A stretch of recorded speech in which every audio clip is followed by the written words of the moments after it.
Today's best music. Magic 89.9. So we'd love to, of course, talk longer. Ganda ng usapan. But we do know you have work. Such an interesting... it's a side of you people don't know and haven't seen it.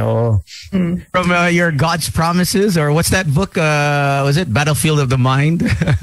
I love it. Do you listen? Do you watch? Yeah. Oh my God. See, he watches my mornings.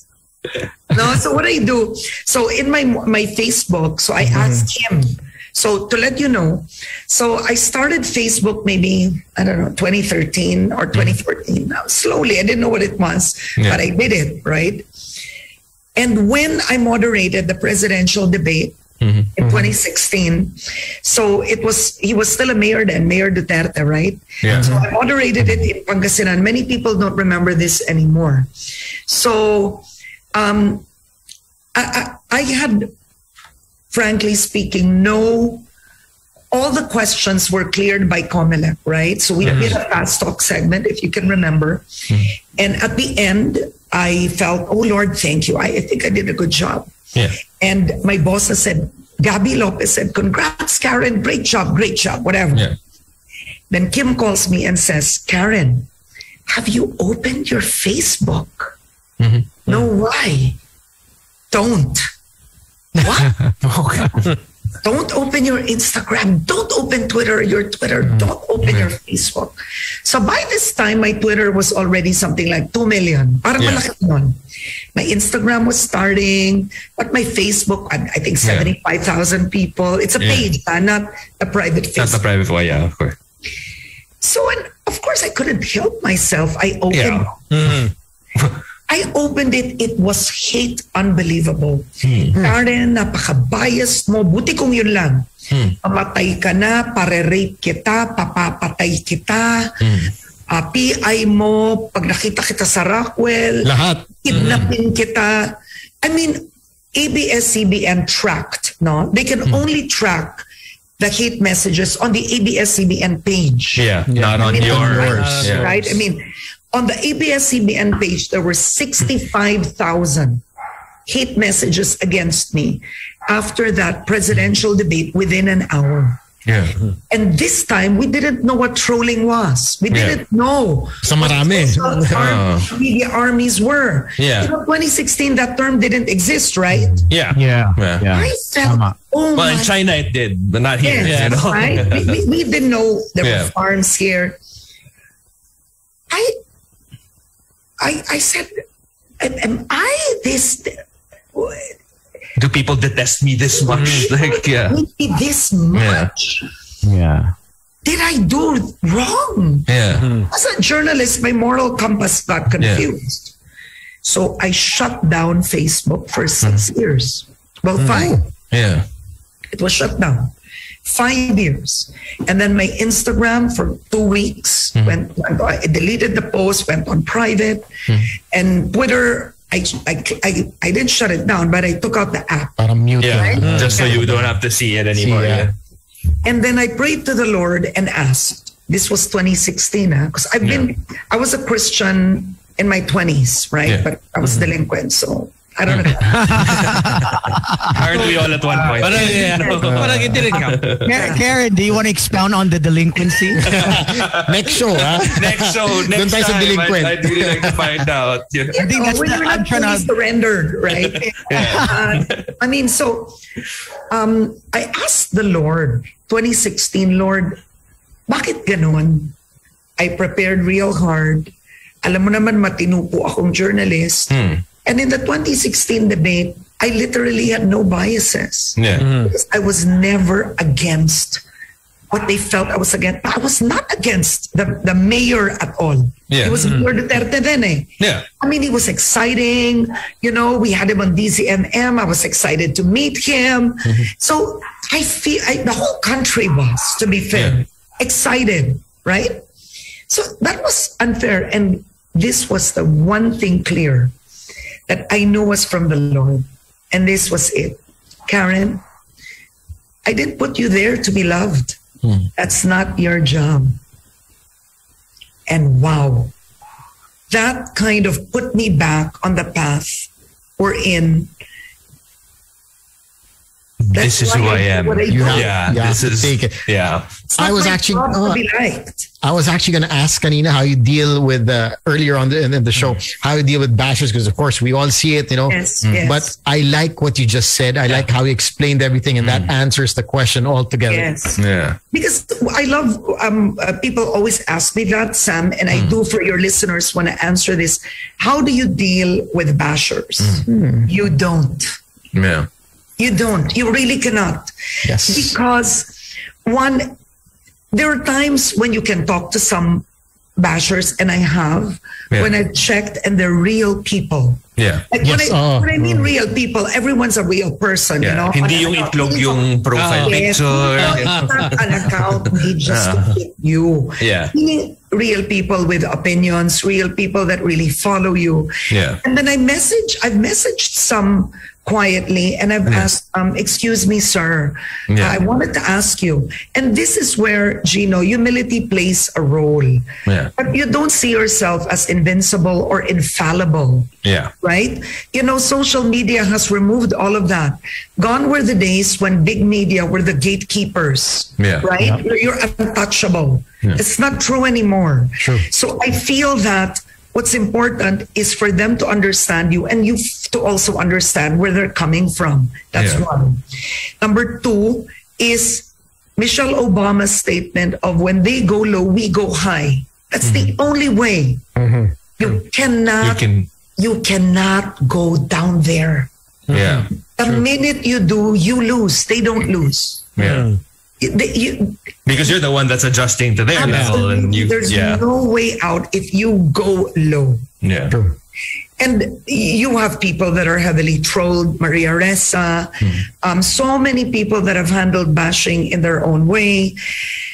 And my personal take, it used to affect me a lot because lies have been spread about me. Especially if it's personal. Sakit Yeah, yan, lies that even in that hit on my morality, which is not true. I don't want to repeat what's said. I'm sure you've seen them. And people have told me, why don't you sue this person? And yes, I should, but I'm not there. You get me? I think my heart is not there. Kiko Pangilinan did sue, some YouTube vlogger, and he even sued Google. Yeah. And he said, it's your job to watch over these accounts. To police everything. Yeah, but how could you, right? I mean, seriously. It's too many. It's just too many. So, that could be my sideline if you want. I can do that for you. We can do that for Google Philippines. I think you also have to be that light out there. There are people that are courageous today, that are bold, and we're not alone. We used to live in a time where we questioned ourselves because social media overpowered us and made us question our thinking, right? You lose integrity of thought.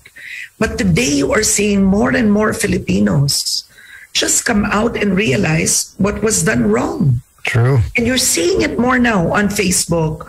Before, people were silenced, right? If you had this opinion, you would be unfriended, you would be hounded. And it's not the same today. People are more independent thinkers today. Because, 5 years has passed, right? Yeah. And you're able to see now the reality on your own. You're seeing good and bad. To be fair, it's not all bad, but you're seeing good and bad.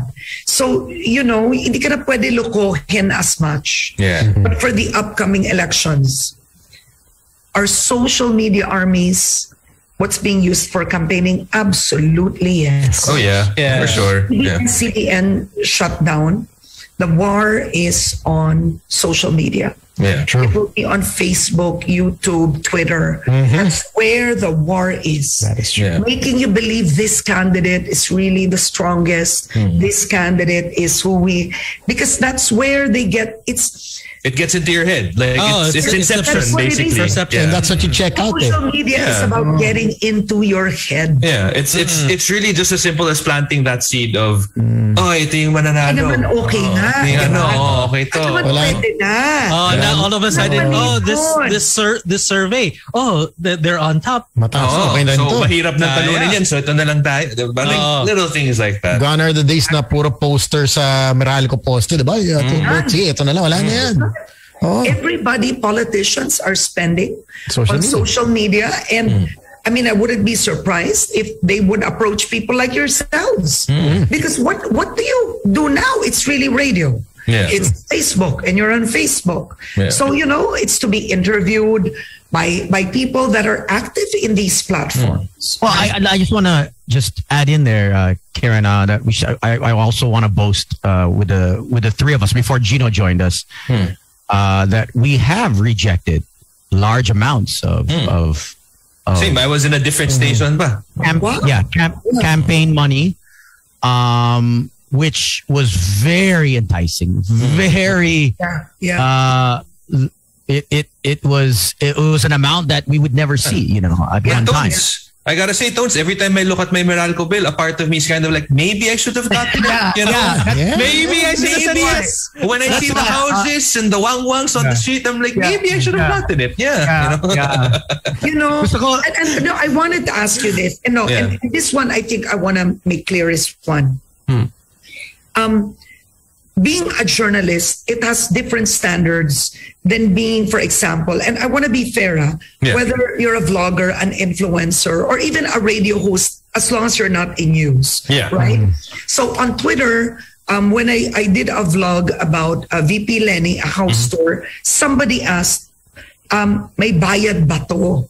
So I watched that episode. Right? I answered on Twitter and said, I've been asked this before, and I have never I've never been paid. I've never accepted money for any of my interviews, whether in whichever platform, meaning TV, radio, or on my YouTube today. So no, I don't accept money from politicians to be interviewed. Now, people thought I was throwing shade, and let's not mention names, at some influencers, right? Or some journalists, which I want to tell you right now on your show, no, I was not making parinig to anyone. No, that's so unfair. Because the truth is, I was answering about yourself. Me. So what happened? That tweet, kumalat na naman. Misinterpreted. Ano na naman interpretation? Like I just issued the statement alone. Taken out of context. Without the question. Yes, right. And what's this? If, let's say, and this is what I want to say, if politicians hypothetically ask radio announcers, let's say your show, or let's say a vlogger or an influencer, to include them. For me, there is absolutely nothing wrong with that. You just need to be transparent. And say this is a paid ad. A sponsored segment. True. So you know what I mean? You get the point. Yeah, because essentially, the influencers, the channels that you have on YouTube, you're basically little capitalize on that, micro ABS-CBNs, micro GMAs. So, you know, you're a platform. But can journalists take money at any point? And every single journalist knows this. No. The answer is really no. Wala namang yes yan. The minute you do, alam ng journalist mali yan. I won't lie. Alam nilang mali yan, pero ginagawa pa rin. Kung ano man ang dahilan na hindi ko huhusgahan. Pwedeng pangangailangan. Yung sabi nga ni Gino, sometimes. Right? Yeah. When you see that, like, forms, mahal ng rent. Di ba? Right. Now, but you cannot be then or position yourself as a hard-nosed journalist. I feel that is yung sabi ni Tony na ako para sa akin, binababoy mo na ang profesyon nun. Kasi as it is, we all have biases. We're human. Christian Amanpour said this. Christian Amanpour in her CNN plug says, I don't strive to be neutral. I strive to be truthful. When you are truthful, you are not neutral. Because the truth, it's not in the middle. Ganito, may nagnakaw ba ang family? Hindi. Nagnakaw ba ito? Hindi. Walang neutral. What you're asking is open-minded. Medyo. Depende. You ask all the questions, you investigate, you vet information. But in the end, when you get to a truth, the truth, it is not neutral in concept.